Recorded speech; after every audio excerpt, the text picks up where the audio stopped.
Recognize that your mental health is so important. If you don't, then I promise you'll be so distorted. Stiffened by your thoughts, that's a mental rigor mortis.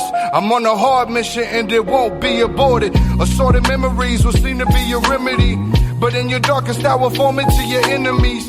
Trust your gut, judge people off their energy. Cut them off quick and fast, they are limiting your room to grow. Hey, what's up, guys? My name is J. Era Grimm Harvey, and I'm here with the Expect Effect podcast. So, yeah, I'm here with my girl, Nakia, and, yeah, I'm ready to get this interview in, and let's just talk about the book. I'm excited. Yeah, man, what's up? Oh, man. Do you want to give you a shout out on Genius Apparel? I've got my Genius shirt on right now. Oh, really? Yeah, so just want to give you a shout out there. Love the work you're doing with the clothing line. And you're here today, actually, to talk about an upcoming project. You have an upcoming book titled Project Kid. And I'm excited to have that conversation with you. This will be the last interview for the season, thankfully. So we'll be wrapping up and I'll be getting to tuck this away for a while. And I'm very much looking forward to that. But kind of tell me what your process is as far as creating the book, how you came up with the title, your concept. It's so crazy. I actually started writing the book in 2014, but I had originally entitled the book Raw But Real. I had just got this vision while I was sleeping of this title, and that this title would describe my life and how I grew up, and pretty much my life has been raw but real. And a lot of people can't handle the rawness to it. But my process was pretty much just healing, honestly. I didn't finish writing it in 2014 because I wasn't fully healed and I wasn't ready to really give my all without being angry. So I just waited. I waited out the years, and just something told me to just go back to it. And I kept writing. I just didn't stop. And here we are today, self-published.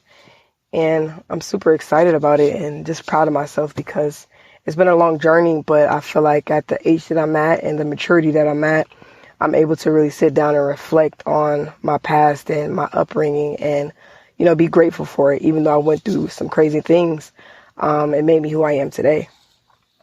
So taking a few things away from what you said there, this has been a 7-year process. You started it in 2014. Yes. What specifically drew you back into finishing it? And what do you hope to relay by tapping in and telling your story in this capacity? What really inspired me to finish it was that I couldn't get it away from me. Like, I've always been one to be transparent about my life, but it was just nudging me. It was just bothering me. And you get to a certain level in life where I feel like when you're mature, you just feel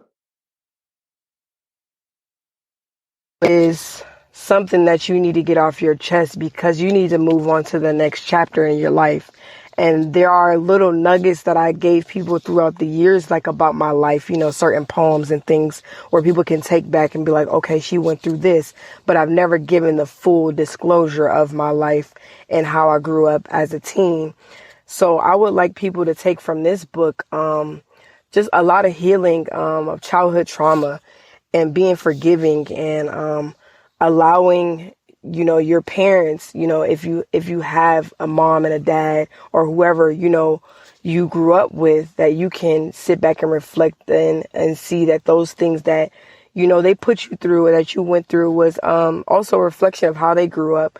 Just being able to internalize and look at generational curses and break those curses. So I think that this book is going to help people to see and really uncover some things that they've been burying, like some emotions that we don't, as adults, we don't tend to talk about or really feel because we've been covering them up so many years that it's like we don't really notice them until somebody else brings it to the light. So I feel like there's so many people that are suffering in silence, and I hope that this book inspires them to, even just talk to somebody about it. And what emotions do you think, when you say that, in essence, do you think people are withholding or hiding back from in adulthood? A lot of anger, unforgiveness, sadness, depression, um, a lot of hurt, a lot of childhood hurt from adults that, a lot of adults that knew better and some that didn't know any better. So those are a lot of the emotions that I went through. And I know each individual story from every person is different, but a lot of the emotions that I went through were just roller coaster rides. And, I really was hurt. And I think that hurt turned into anger. So I think that's the key to your emotions is really pain. You know what I'm saying? So I think the pain really causes it's an effect, and it's like a domino effect. Like when you're hurt, that releases like so many different things. So yeah, definitely just pain. I would definitely agree in saying that pain typically serves as a domino effect into other actions and responses. Talk to me a little bit about the formulation of the first chapter. I did read that, and a few things that stood out to me. I'm sorry, you went out just a little bit.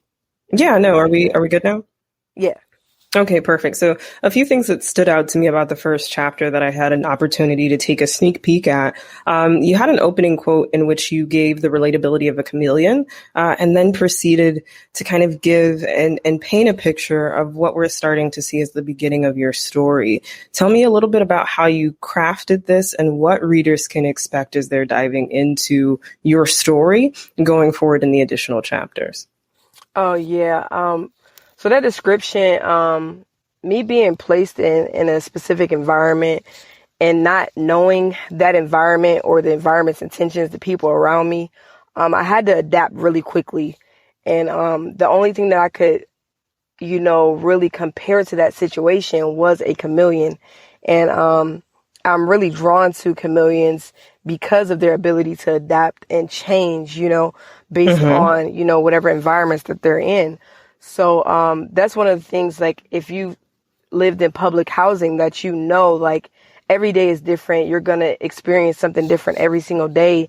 And when you walk around, you're going to have to adapt to situations, or you're not going to be able to survive.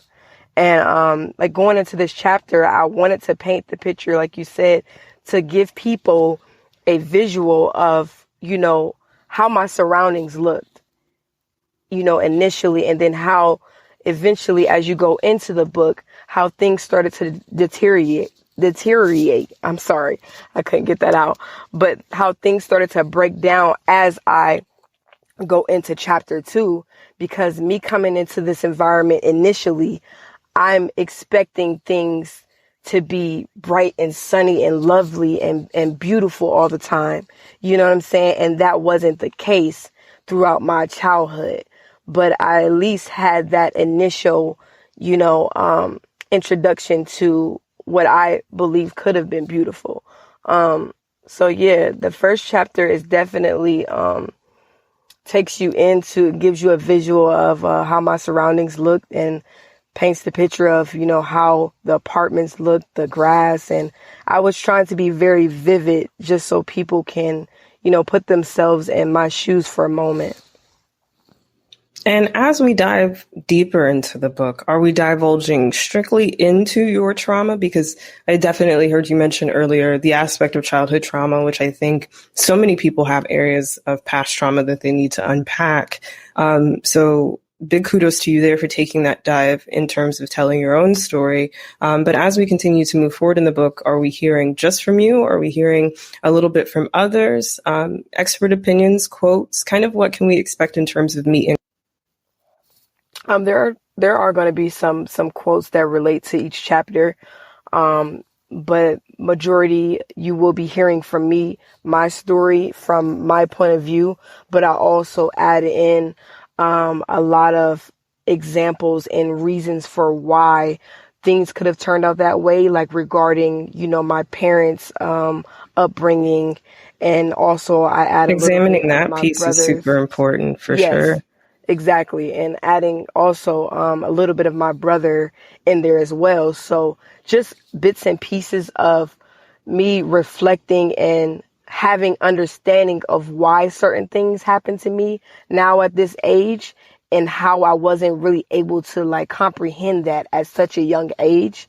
So, but not going too in depth with telling someone else's story, because that is still my parents' and my brother's story to tell on their own. I can only Right. give it from my perspective and my experiences. So yeah, But still connected to that, as you yeah, had to still live connected for and sure. experience those things with them for sure. So Absolutely. completely understanding you pulling in these external perspectives to say these are also the things that shape me. And in unpacking my story and in going through my journey, I've learned these pieces of them probably influenced it in this way. And this is the kickback I'm getting. Tell me a little bit about your emotional process, though, over the past 7 years as you have worked to put this together, and what it felt like the moment you shifted and said, I'm working on this. Oh yeah.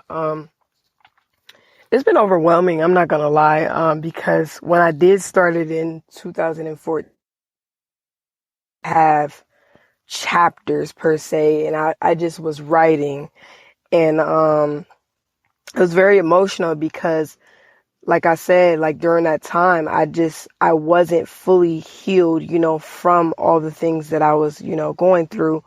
And there were things that I was embarrassed to tell at the moment, and that I thought people were going to judge me for, that I was worried about how my family would perceive it, where my parents going to get angry or upset for me, at me for telling this story, so there were a lot of emotions that, I went through while writing this book. But as of recently, within this last year of writing it, I just had to really tap in and just remember like my purpose on this earth, and to connect, like really wanting to connect with people who are going through similar things and wanting to make a difference and be that change, and kind of put my pride aside, and also remembering that this is my truth. This is my story to tell, and can't nobody tell the story for me. You know what I'm saying? My story. And I can't worry so much about how people are going to perceive it, because I have the right and I own everything that happened to me. And I have the right to tell my story exactly the way it happened. Even though this might touch somebody the wrong way or rub somebody the wrong way, it's still my story. And ultimately, I'm not doing it to make anybody look bad. This is solely for me to be free, and solely for others to be free while reading this book. So it was definitely an interesting and very it was a great experience. I'm not gonna lie, especially doing it myself. My previous books, I got a lot of help with those, but I really tapped into the technical things and the grunt work of what it is to write a book and self-publish a book. It's not easy. Once you get past the writing part, I think the hardest part for me was really figuring out everything else, how to self-publish the book. You know what I'm saying? Because Right. writing is easy to me. You know what I'm saying? I just had to put it in the right perspective, because normally I would write a poetry book or short stories, which is a different type of tone. So writing it from, like a biography, almost like perspective, it was different for sure. Well, I love that you mentioned fully embracing the journey, and acknowledging the hurdles that were faced as you were kind of tapping into triggers a little bit, and the restructuring that comes with self-publishing. It does take a lot of work to self-publish a book, to self-publish a project or think piece. If you're putting together articles, it's tough work. So definitely applaud you for really diving into that process and remaining committed, even when you hit points of confusion and said, I don't know what this Right. is, Oh right? I've my got to figure goodness. it There was out. times. Ooh. Yeah, Oh my so you goodness. Yeah. definitely went there. And my biggest takeaway from everything you just said, however, is the ownership of your story. But that's how much it meant to you. You were willing to go through the process of self-publishing, to learn, to put it out there and say, this is not meant to be of offense to anyone else. It is simply me telling my story. I'm simply owning the space that I'm in, and I've got to let these things out for the sake of my well-being. So throughout this release, you mentioned that you have done some healing. What are some shifts that you see from then to now that are most notable to you? Definitely my relationship with my parents. They played a huge role in my experiences, as a child, as a teen, and even today. And, I held on to a lot when I was a teenager, and I held a lot against them, and I had so much hatred in my heart towards them. I didn't always express it, but sometimes I did express it. And I think just being able to really understand them and understand that they did the best that they could, you know what I'm saying, with what they had. And being able to really see their heart and not all the other stuff that they did. You know what I'm saying? So being able to really grow with them and help them heal as well, you know what I'm saying? And just grow together as a family. We've gotten so much closer and so much more transparent. And I commend them because out of everything that they've done or experienced on their own, with us living in public housing and everything that came with it, they have always encouraged me to tell my story. No matter how much they feel like it would make them look bad or hurt them because I said the truth, they have said no matter what anybody says, you tell your story because that's your story. Even though majority of my story has a lot to do with them. You know what I mean? So just that aspect of us being able to grow together and heal together and talk about these hard issues that Black families tend to sweep under the rug. I love the point you made there about being able to see them for who they are, which they are individuals outside of being our parents. I think that's definitely an easy thing to forget until you have to stumble across that realization and decide how you're going to move forward. Talk to me a little bit about what it's been like as far as how you view yourself in terms of understanding them more. How I view myself? Like, what do you mean by that? And what is your area of self-perception now that you've grown to this degree? I think that it's a certain level of maturity. Like, I had to really mature. So I think that it has a lot to do with just overall growth, and it comes with years of experience, life experience, and wisdom.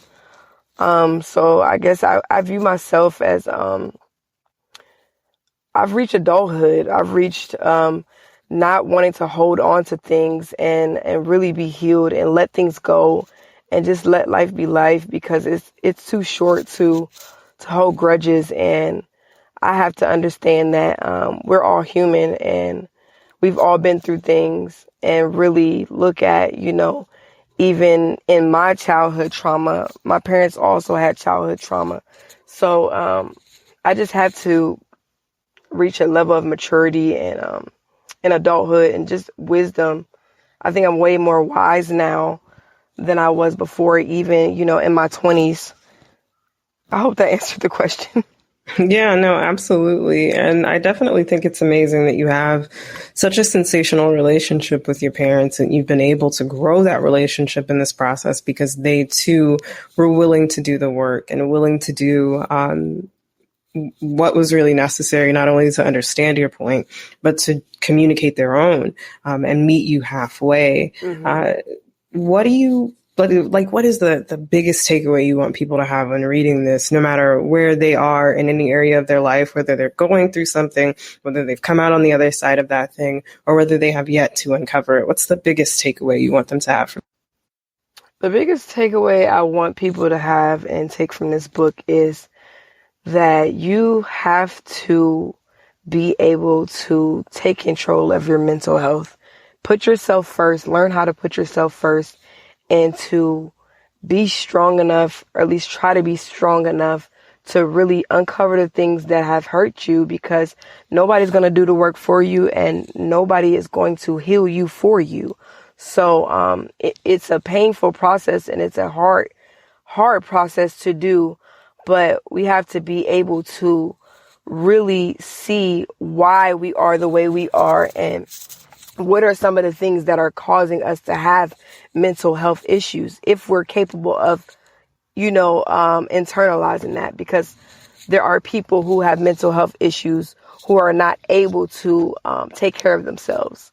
But those of us who are and notice those issues and that depression and just really knowing the root of it, we have to get to the root of where our issues came from. Once we do that, I feel like it becomes a more open process and easier process to really heal and understand, okay, this is what I went through, this is why, and this is how I can get where I need to be in order for me to deal with these things on a daily basis so that I don't revert to things like self-medicating or whatever it is that vice might be for you to avoid that pain or to, cover up that pain. So just being open about that. And I just want people to really uncover that childhood trauma and get what they need from it, and even confront the people that they need to confront about it. Write a book about it, express it to somebody, just get that hurt out so that you can be a healed individual, man. That's really all it's about for me, is healing. And I love that you've really embraced that process of healing, that you want to openly and transparently share what that process has been like for you with other people, and that this project could serve as a source of you tapping into your purpose even further. And you are exceptionally talented. And I have to thank you for giving me an opportunity to interview you about this project. The book comes out May 28th.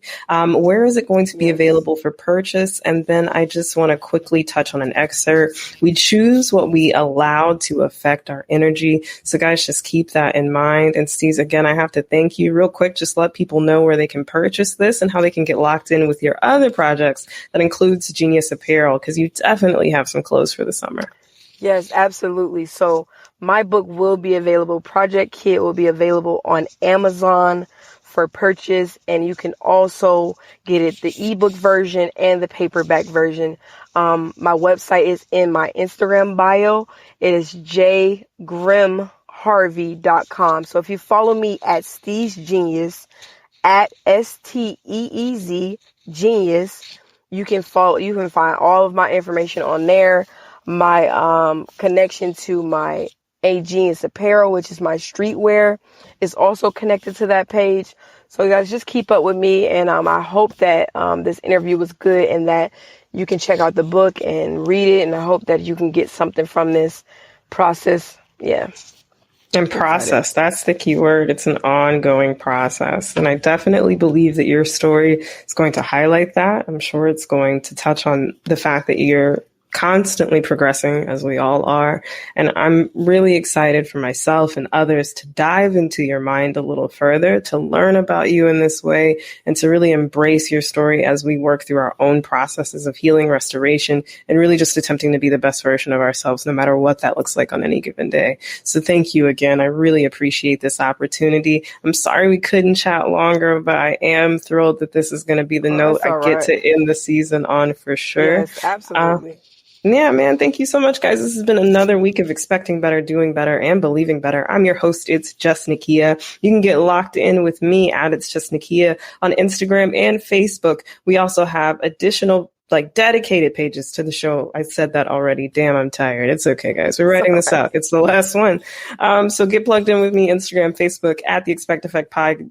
cast. And then be sure to lock into the expecteffectpod.com. I am currently doing website renovations, but you're going to really love what I have coming. And keep in mind, we're keeping that emphasis on paid content as we go into season 4, but we are still going to have free content here. So don't even stress about it. I'm just hitting you from all angles and you're going to love it. Well, everyone, this has been it. I would usually say next week we'll be back with your weekly dose of me time, but that's unequivocally false. We will see you this fall for season 4, and I look forward to